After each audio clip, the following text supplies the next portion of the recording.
I'm Ann O'Day. I'm a breast medical oncologist at the University of Kansas Comprehensive Cancer Center. And there I focus on treatment and prevention of breast cancer, as well as serving as medical director of breast cancer survivorship. You know, I've got just a few more miles on you, and when I started this space, we talked about just 18 months of overall survival pre-Cleopatra. And just looking at the 8-year updates, we're pushing 6 years, and that doesn't even take into consideration all the new stuff we have. Having said that, do you see a chance or a possibility that we're not doing Cleopatra type regimen in the near future? Yeah, hopefully that will be the case, right? With Cleopatra, of course, we get the the standard toxicities of the cytotoxics. So we're seeing alopecia for those patients generally. We're seeing quite a bit of bone marrow suppression, cytopenias, some peripheral neuropathy, certainly, some infusion-related reactions. Of course, if we use docetaxel compared to paclitaxel, we have a higher need for steroids, which for some patients can be problematic. And then, of course, the potential cardiotoxicity, which is something that we always are concerned about in the HER2 positive space. It would be wonderful if in our lifetime as breast oncologists that we would get so good at the targeted therapeutic options that potentially we could omit the chemotherapy backbone. And that would be fantastic and hopefully something that could be achievable. Certainly we're all excited looking at the frontline trial, looking at T-DXd in frontline compared to the current standard of care established by Cleopatra now several years ago. And we're all excited to see what this shows. We're always looking at the efficacy side of the coin, but here, especially in the first line setting, I think the safety really pops out. You want something that people can be on, potentially for a really long time.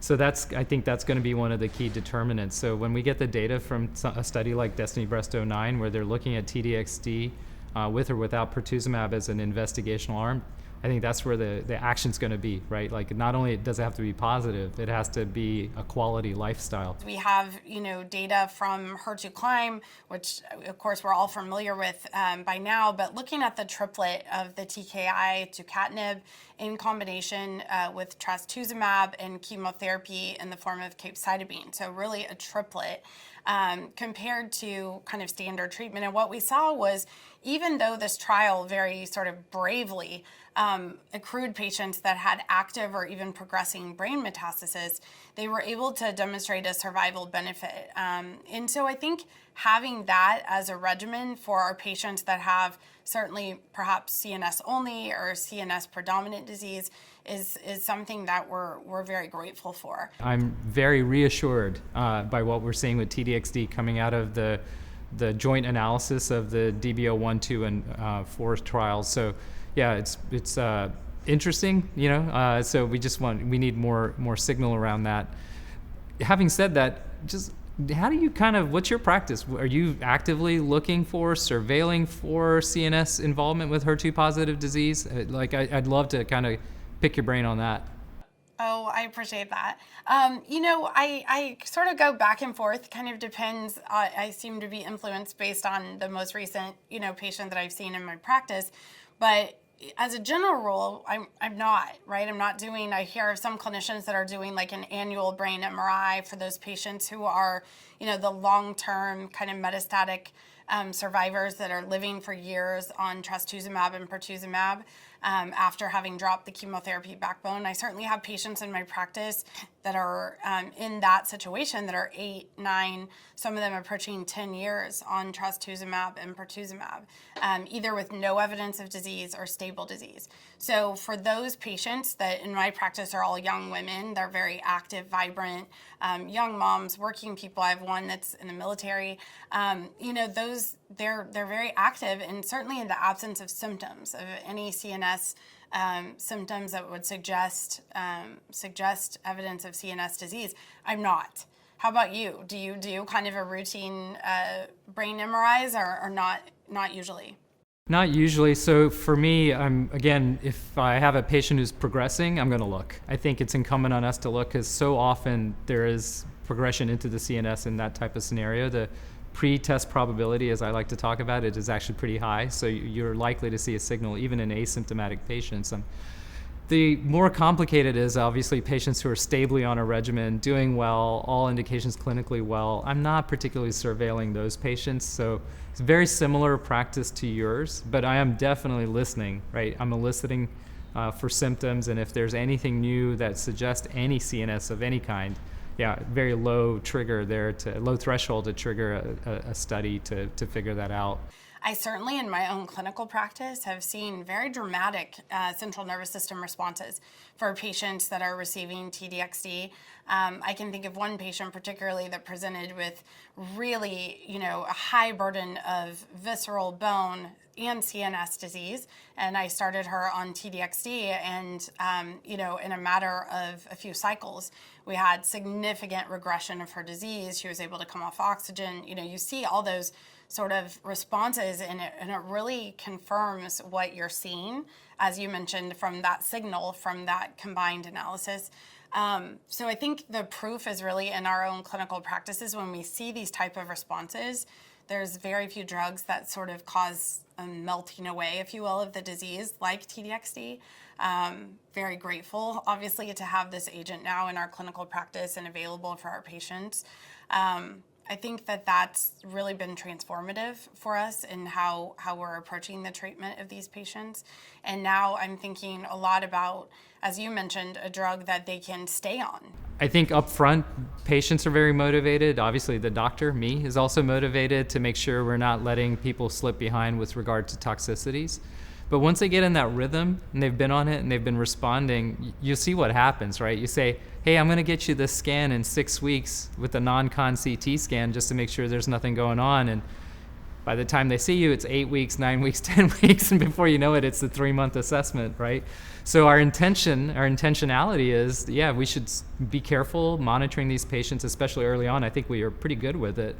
But as life happens, people kind of slip, and that rigor around getting the scans or getting the insurance approval in time, all those like real world things start happening, and you start losing that interim scan in some patients. So really, I think a lot of it is, it's nice to have to rely on diagnostics, but I think a lot of it is just talking, right? Talking to the patient, seeing if there's anything else going on, anything unexpected in terms of new fatigue, breathing issues, and just paying attention and not taking it for granted. The majority of my patients are receiving T-DXd in the second line. In fact, the overwhelming majority. It's really only a CNS-only kind of patient that I think I might consider the HER2 climb regimen in that particular patient. Or, of course, if the patient had a contraindication to T-DXd, pre-existing interstitial lung disease or history of significant interstitial lung disease, which luckily I haven't come across too many of those particular patients.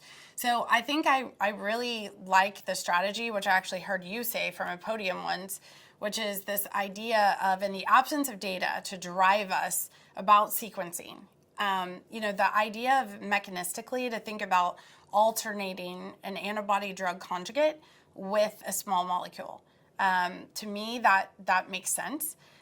So for the majority of my patients, they're getting the Cleopatra-like regimen in the first line on trastuzumab and pertuzumab for however long we can sort of stay on that. And then upon progression, the majority of them are starting T-DXd. And upon progression beyond T-DXd, then I typically will go to the HER2 climb triplet with the tucatinib, capecitabine, and trastuzumab. I'm a little stuck with what to do with the HER2 climb 02. We don't have an OS signal, right? So we should let that really drive our decision making. And then the tolerability didn't look that worse than either agent by themselves. It was just kind of additive. There was nothing new in terms of safety signals. So for the time being, I still like the HER2 climb 01 recipe after T-DXd. So struggling to figure out what to do with TDM1. Maybe it is a right single agent after the HER2 climb 01 recipe, sort of in that fourth line now is where TDM1 is being relegated. It's, at least for the time being, such a great way, a smart way to deliver cytotoxic therapy, utilizing these three components.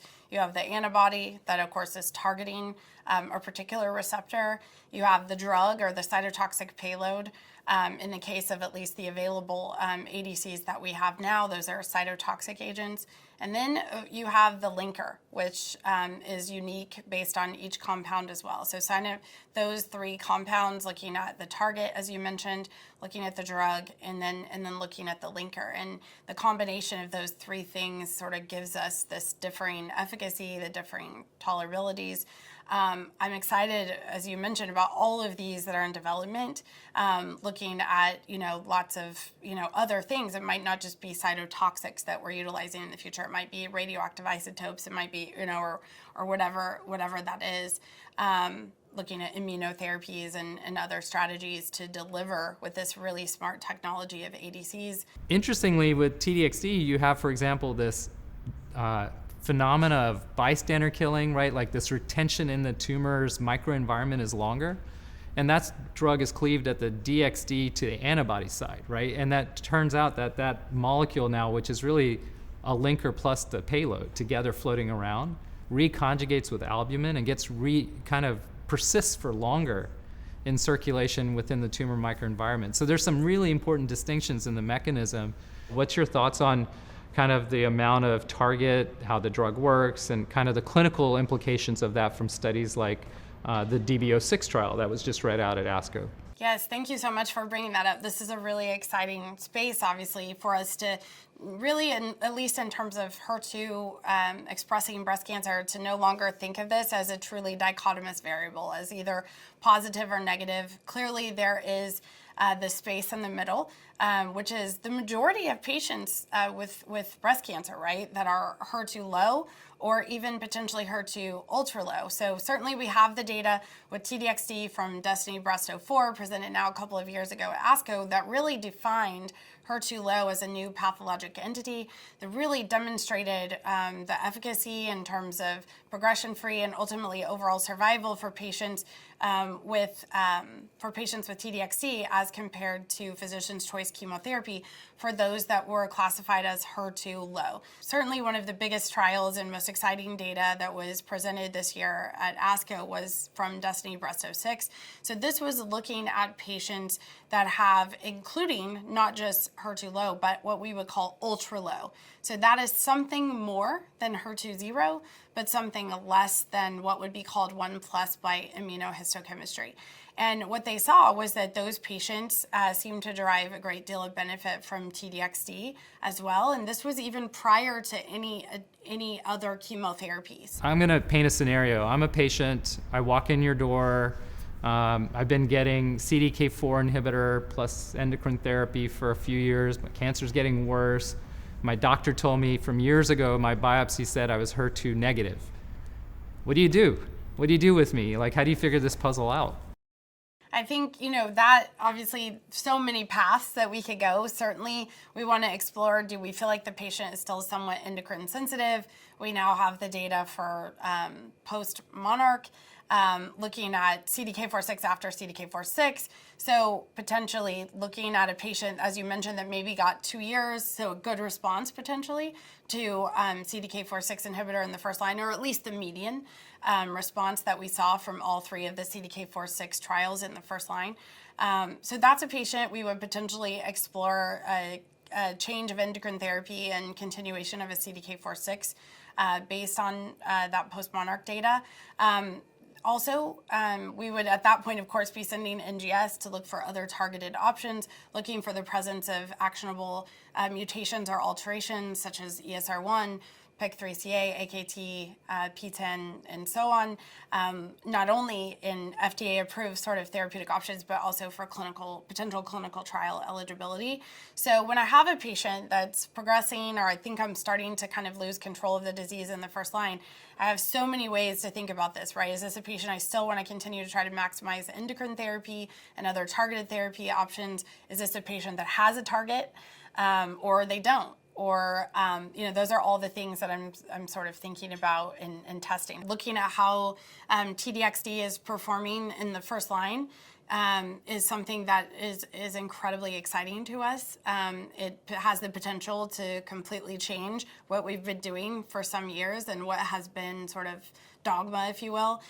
So that's incredibly exciting. I think looking at the new ADCs is very exciting. Looking at these agents in combination with other strategies like immunotherapies and others for certain subtypes of breast cancer, I think is going to be a very exciting next few meetings. What are you most excited to see in the next couple of meetings? Well, you touched on it earlier, which is we've got some really reassuring signals around ADCs in brain metastases. I'd love to see more robust signal in that with intentionality. So for me, a trial like DB12, which I think is going to get read out real soon here, is going to be one that might move the needle and make me feel more comfortable about making this recommendation of an ADC. It's, again, we're lucky to have all these options of small molecules, antibody-drug conjugates, et cetera. But the sequencing is taking on a little bit of importance, and right now we're sort of just wandering. So having some trials to inform the sequencing a little bit more clearly would be a huge benefit, I think. I'm grateful for our discussion today, and I think it just highlights, just in every conversation that I have, not only with the medical learners in my practice, my own partners, peers such as yourself, and people that I look up to, such as you, that are running really successful breast cancer programs and doing a lot of really important research. I think, learning from the nuances of not only the main headlines of these studies, but really going deeper into understanding mechanistically why certain subgroups of patients are responding the way that they are, understanding more about optimal sequencing. I think that that's where we're going to really hopefully make gains for patients. And then, as you said, our goal is always to not be treating metastatic breast cancer in the future. If we can hopefully find ways to optimize treatment and offer a chance of cure for every patient diagnosed with early stage breast cancer, then we won't be having the same conversations about metastatic disease. And hopefully that's where we end up at some point, hopefully in the near future.